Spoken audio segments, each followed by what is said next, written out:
Assalamualaikum warahmatullahi wabarakatuh. Kembali lagi bersama channel Idul Fitra.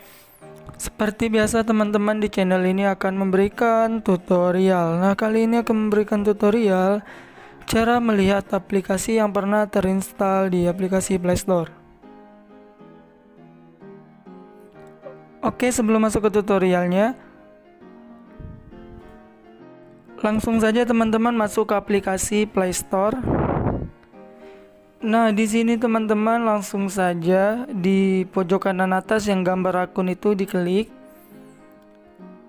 Tampilannya akan seperti ini. Silakan teman-teman pilih kelola aplikasi dan perangkat. Nah, di sini teman-teman ada ringkasan, ada kelola.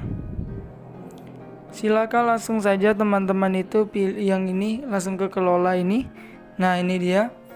Ini kan aplikasi yang diinstal teman-teman. Silakan diubah aja menjadi aplikasi teman-teman. Ini bisa dilihat teman-teman, banyak sekali aplikasi yang pernah diinstal di sini. Yang dulu-dulu pernah kita install masih ada. Oke. Mungkin ini saja tutorial dari saya teman-teman. Semoga bermanfaat. Saya akhiri. Wassalamualaikum warahmatullahi wabarakatuh.